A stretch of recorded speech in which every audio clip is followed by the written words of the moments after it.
नमस्ते, मैं doctor Shailesh Umate, psychiatrist and sexologist, Thane city में प्रैक्टिस करता हूँ, दी क्लिनिक में प्रैक्टिस करता हूँ। आज मैं आपको डिप्रेशन के बारे में कुछ बताना चाहता हूँ। इनफैक्ट डिप्रेशन ये बहुत कॉमन वर्ड है।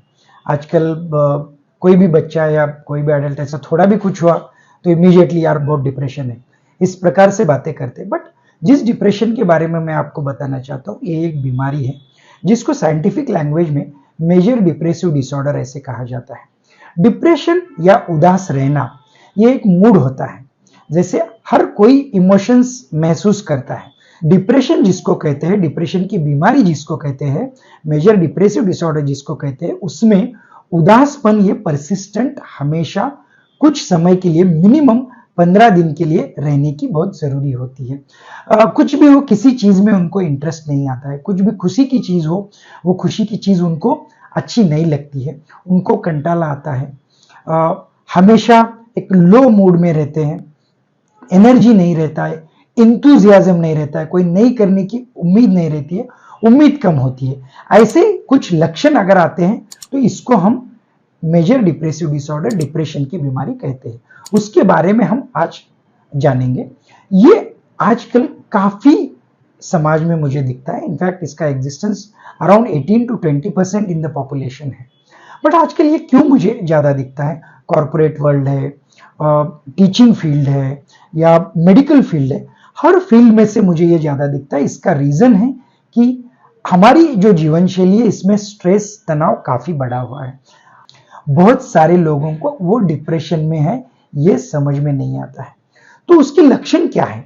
मोस्ट ऑफ द टाइम्स क्या होता है कि बिना वजह इंसान चिड़चिड़ापन होता है, और ये चिड़चिड़ापन काम की जगह पे होता है, घर पे होता है, बच्चों पे होता है, और अंदर से ही अच्छा महसूस नहीं होता है। You don't feel good. अभी इसके साथ में, चिड़चिड़ेपन के साथ में धीरे धीरे आपका इंथुजियाज्म कम हो जाता है, एनर्जी आपकी कम हो जाती है, काम करने की जो जज्बा पहले था वो एकदम ऐसा लो होता है कि ठीक है, करते हैं, चलेगा। और किसी ने कुछ ऐसी अच्छी चीजें भी बताई, एक्साइटिंग चीज भी बताई कि स्लोली कि चलो आज ऑफिस में पार्टी है, ठीक है पार्टी है, जाना तो जाएंगे।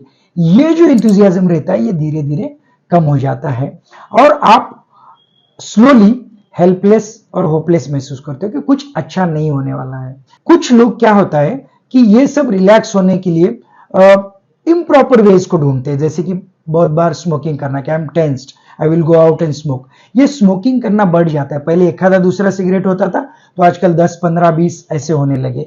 ये होता है। कुछ लोग अल्कोहल या कोई और ड्रग्स में खुद को इन्वॉल्व करते हैं। तो ये जो कुछ चीजें हैं, ये improper ways of handling depression and stress है। ये करने के बाद भी आप अच्छे नहीं हो, इसका मतलब है आपको इस बीमारी की शिकार आप हो चुके हो, और इसका आपको ट्रीटमेंट लेना बहुत जरूरी है। तो कुछ लोग इतना हेल्पलेस, होपलेस हो जाते कि कुछ भी अच्छा नहीं होएगा, ये महसूस करते, और कई बार ये सुसाइड का सोच विचार भी करते कि अभी मुझे जी के कुछ अच्छा नहीं है, मुझे मर जाना चाहते, ऐसे सोच विचार उनके मन में आते।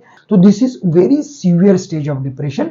इनको इमीडिएटली ट्रीटमेंट करना बहुत जरूरी होता है। बट लोगों को ये मालूम नहीं रहता है कि ये एक डिप्रेशन की बीमारी है और इसका इलाज हो सकता है। इलाज होने के बाद 100% इसमें से आप बाहर आ सकते हो। इसका इलाज बहुत लंबे समय तक नहीं चलता है। दूसरा एक मिसकंसेप्शन लोगों में रहता है कि नहीं, मैं साइकियाट्रिस्ट के पास जाऊंगा तो जिंदगी भर के लिए मुझे दवाई देंगे, जिंदगी भर के लिए मैं ऐसा ही सुस्त रहूंगा या नींद में रहूंगा या मुझे नींद की गोलियां देंगी।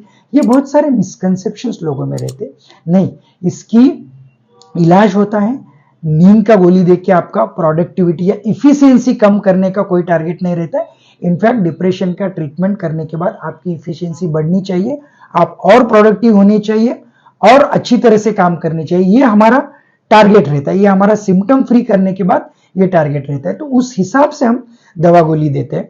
डिप्रेशन का ट्रीटमेंट 2-3 महीने में कभी नहीं होता। हाँ, पेशेंट 2 महीने में काफी अच्छा हो जाता है, प्रोडक्टिव हो जाता है, लेकिन इसका ट्रीटमेंट सिम्टम्स के हिसाब से, ड्यूरेशन के हिसाब से 9 महीने से साल 2 साल तक इसका ट्रीटमेंट चलता है। दवा गोली कम नीचे हो सकती है। हाँ, आपके डॉक्टर को डिसाइड करने दो कि आपको काउंसलिंग की जरूरत है, दवा गोली की जरूरत है, कि दोनों की भी जरूरत है। Most of the time patient को काउंसलिंग और दवा गोली दोनों की भी जरूरत होती है, क्योंकि डिप्रेशन कहीं ना कहीं स्ट्रेस से आता है। उस स्ट्रेस को हमको मैनेज करना बहुत जरूरी होता है। तो वो काउंसलिंग की वजह से ऐसे टेक्निक्स हम आरईबीटी है या कॉग्निटिव बिहेवियर थेरेपी है उससे हम सिखाते हैं, जो in fact not just for the disease but life के लिए भी अपने लिए अच्छा रहता है। अभी इसमें एक लास्ट बात मैं आपको कहना चाहूंगा कि कई बार डिप्रेशन बहुत सीवियर रहता है to the extent of suicidal attempt. तो ऐसे लोगों को हम डेफिनेटली हमारे हॉस्पिटल में एडमिट करते हैं और मेडिसिन के अलावा ईसीटी नाम की जो ट्रीटमेंट होती है वो भी हम देते हैं, जो ऐसी सिम्टम्स के लिए काफी बेहतर रहती है। डिप्रेशन ऐसी बीमारी है कि जहां से आप 100% अच्छा होते हो और इसके रिपीट होने के चांसेस बहुत कम रहते हैं।